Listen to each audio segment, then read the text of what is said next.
Hace poco leyendo los comentarios del canal me encontré con uno que realmente me detuvo el corazón. Una de ustedes me escribió, hice unas pulseras desde que pasé el curso en noviembre, compré muchísimas herramientas y materiales para mi emprendimiento, pero he tenido pánico al momento de promocionarlas. Y cuando yo leí ese comentario, lo primero que pensé es, esto le pasa a muchísimas personas en nuestra comunidad, sobre todo de artesanas o de artesanos. Y tal vez yo sé que tú que estás viendo este episodio en el día de hoy también te ha pasado o te sientes identificada con este comentario que te acabo de leer. Tienes el material, tienes la técnica, tus piezas son hermosas, pero cuando llega el momento de ofrecerlas, de decir esto está a la venta, aparece ese nudo en el estómago, también como en la garganta, y es ese miedo que hace que tus creaciones, que tus accesorios, que lo que sea que estés realizando de artesanía, terminen guardadas en una caja, en un cajón o en el baúl de los recuerdos, en lugar de estar en las manos de alguien que podría amar y valorar esa pieza. Soy Ana y te doy la bienvenida a Alma Artesana. Hoy en el episodio número 9 vamos a derribar esa barrera invisible, vamos a entender por qué aparece ese miedo, por qué a veces nos cuesta tanto ponerle el precio a nuestro arte y sobre todo cómo empezar a transformar ese pánico en la seguridad de que tu trabajo merece ser visto. Así que si tienes el talento pero todavía no te atreves a mostrarlo, este episodio es para ti. El mayor problema de muchos de los emprendedores no es el producto, es ese miedo a venderlo. Puedes tener el talento, tener los materiales, conocer la técnica y que te quede perfecta, pero si tus productos se quedan guardados en una caja, en un cajón, en el baúl de los recuerdos, tu negocio nunca va a empezar realmente. Un negocio no crece cuando creas, crece cuando te atreves a mostrar lo que tú haces. La trampa del producto perfecto. Hay una trampa muy común entre los emprendimientos creativos y es la trampa del producto perfecto.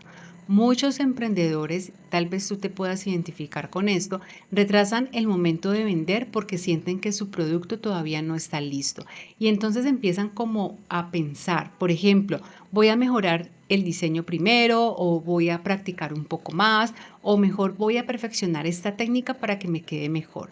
Y así pasan semanas, meses, incluso a veces pueden pasar años. Esto en psicología, cuando me di a la tarea de investigar, esto en psicología del comportamiento se llama procrastinación productiva. Parece que estás trabajando, pero en realidad tú estás evitando exponerte al mercado. En economía hay algo que se llama ley de rendimientos decrecientes. Tranquila, yo sé que suena un poco complicado, pero es muy simple, te lo voy a explicar fácil.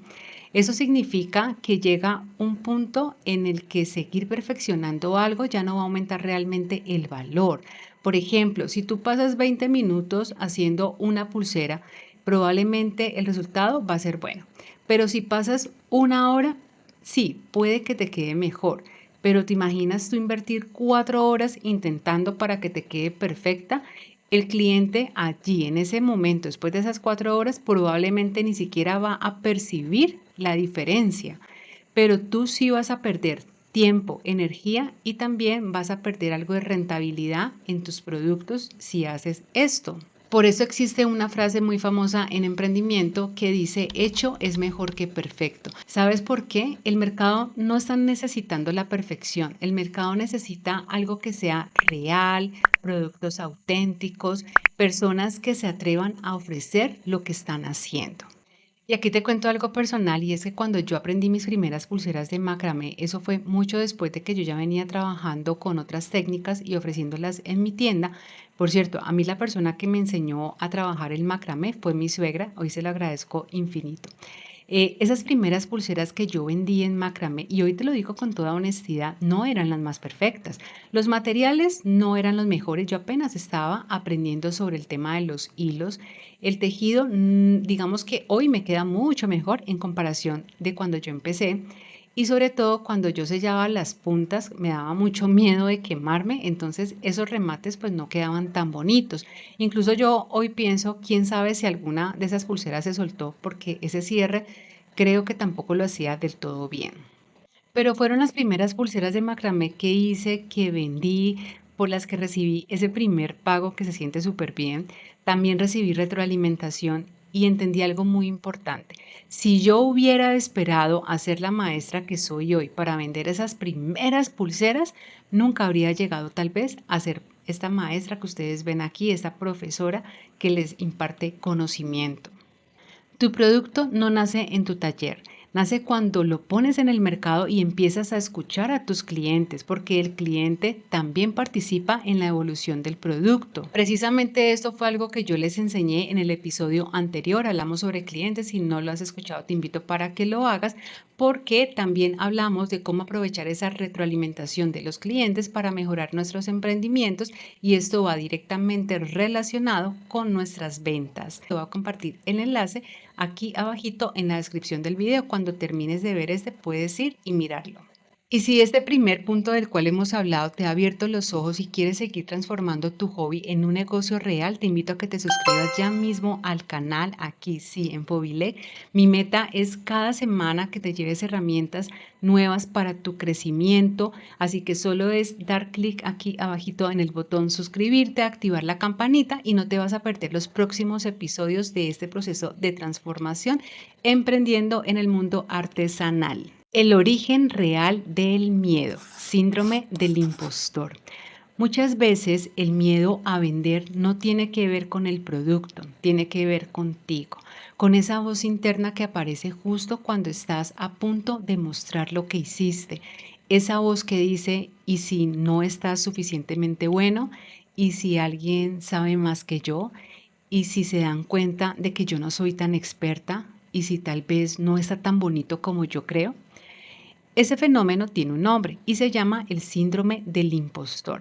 Esto fue estudiado por dos psicólogas. Ellas descubrieron algo muy curioso, y es que las personas que son capaces muchas veces son las que más dudan de sí misma y atribuyen su éxito es a la suerte en lugar de reconocer realmente su talento. Esto le sucede más a las mujeres en comparación que a los hombres. Los hombres son como más arriesgados. También existe algo llamado el efecto Dunning-Kruger, que este fenómeno explica algo muy paradójico, y es que las personas que saben poco suelen tener exceso de confianza, mientras que las personas que saben mucho son más conscientes de todo lo que todavía no saben, y por eso es que dudan más. Por eso muchas veces yo digo esta frase: tu duda es irónicamente la prueba de que sabes más de lo que tú crees. Y eso también me ha pasado a mí en más de una ocasión. Por ejemplo, cuando yo tomé la decisión de subir ese primer tutorial a mi canal de YouTube, también apareció esa voz que me decía que tal vez yo no estaba apta para empezar a enseñar, que tal que haya alguien que sepa más que yo tal vez no voy a explicarlo tan bien, tal vez no voy a darme a entender con los tutoriales o con lo que yo enseño. Y hubo algo que yo aprendí a través del tiempo, de toda esta experiencia, y es que ser profesora no significa saberlo todo, significa es estar un paso adelante de quien quiere aprender y que yo tenga la generosidad de poderlo compartir y transmitir. Por eso yo todavía continúo aprendiendo técnicas, perfeccionándolas, aprendo sobre temas que me interesan y que también sé que les puede contribuir a ustedes, pero eso no me impide enseñar lo que ya sé. El síndrome del impostor solo aparece cuando estás creciendo. Si tú dudas de ti misma, probablemente es porque estás saliendo de tu zona de confort. Tu conocimiento básico puede ser el tesoro de alguien. Y hablando de no sentirnos solas en este camino de emprender en bisutería, quiero hacer una pequeña pausa para agradecer a todos los miembros del canal. Su apoyo es algo que me permite a mí poder continuar trayendo información también para ustedes. Así que si quieren dar ese primer gran paso y acceder a las insignias que tengo especiales y apoyar directamente todo ese tipo de contenido que yo les estoy trayendo, las invito para que se puedan unir. Aquí abajo van a encontrar el botón unirte, hacen clic y ahí encuentran más información. Cambio de mentalidad del hobby al negocio. Aquí hay algo muy importante, y es que la forma en que tú hablas de tu negocio también define cómo los demás lo perciben. Si tú dices, es que yo hago pulseritas o yo vendo cositas, las personas también lo van a ver como algo que realmente se ve pequeño cuando tú hablas así. Pero si tú decides hablar con mayor seguridad y decir, por ejemplo, tengo una marca de accesorios artesanales, ya la percepción comienza a cambiar. Hay un libro, Los hábitos atómicos de James Clear, donde él lo explica súper bien. Él dice que el cambio más poderoso no ocurre cuando cambias tus metas, sino que ocurre cuando cambias tu identidad. Entonces, por ejemplo, si tú dices, quiero vender más, pues eso es una meta. En cambio, si tú dices, soy una empresaria creativa, eso ya es dar identidad. Y cuando cambia tu identidad, cambian también tus decisiones, porque ya tú no actúas como alguien que intenta vender, sino que actúas como alguien que dirige realmente un negocio. En los negocios siempre hay momentos de decisión, momentos en que dejas de ver lo que haces como si fuera un hobby más y empiezas a verlo ya realmente como un negocio. Para mí, uno de esos momentos fue cuando yo decidí cerrar mi tienda y dedicarme completamente a enseñar, porque descubrí que eso era lo que a mí me gustaba y me apasionaba más. Entonces, esa decisión también implicó para mí traer una serie de cambios, por ejemplo, y también inversiones. Invertir en luces, invertir en equipo, organizar horarios y tomármelo muy en serio. Y entendí algo muy importante, el mundo solo te toma en serio cuando tú decides tomarte en serio.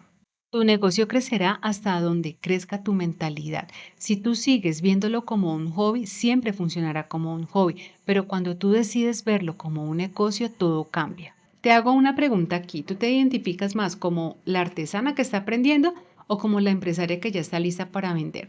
Cuéntamelo aquí abajo en los comentarios. Me encanta también leer y por ahí derecho, si tienes alguna idea de qué tipo de contenido quieres que te siga compartiendo a través de estos episodios, me lo puedes dejar saber aquí en los comentarios. Vender no es presionar, vender es servir. Y aquí quiero cambiar una idea muy importante y es que muchas personas sienten que vender es molestar, pero vender en realidad es servir. Imagínate esto, por ejemplo, una madre quiere buscar un regalo para su hija se va a ir del país durante un tiempo y ella está buscando un regalo, idealmente una pulsera. Pero imagínate que esa pulsera va a ser un símbolo de conexión para esa mamá y esa hija que se van a separar un tiempo. Si tú no le ofreces esa pulsera sabiendo que tú la tienes simplemente por miedo, le estás quitando la oportunidad de llevarse ese significado. ¿Sí entiendes por qué te digo que vender también es servir? Que te quede muy claro. Vender no es molestar, vender es ofrecer algo que pueda ayudar o alegrar a otra persona. El problema no es vender, el problema es esconder tu talento. Quiero dejarte con esta reflexión. El talento que tú tienes no sirve de nada si se queda guardado. Esa semana quiero proponerte algo muy interesante y es que cuando alguien te pregunte el precio, no lo digas con miedo, dilo con orgullo. Haz una pausa y deja que el valor de tu trabajo hable por ti. Imagínate dentro de un año con tus productos ya en manos de tus clientes, con personas que están usando algo que salió de ti, de tus manos, de tu creación. Y todo eso empieza en un momento que es muy pequeño, ese momento en el que tú decides mostrar lo que estás haciendo. Gracias por acompañarme en este episodio número 9. Si ese tema resonó contigo, me encantaría leerte en los comentarios. Cuéntame algo, ¿qué es lo que más miedo te da cuando piensas en vender tus productos? Yo soy Ana y este es un espacio donde hablamos de bisutería y emprendimiento y también de todo lo que nadie nos explica cuando empezamos. Nos vemos en el próximo episodio. Gracias por ver. Chao, chao.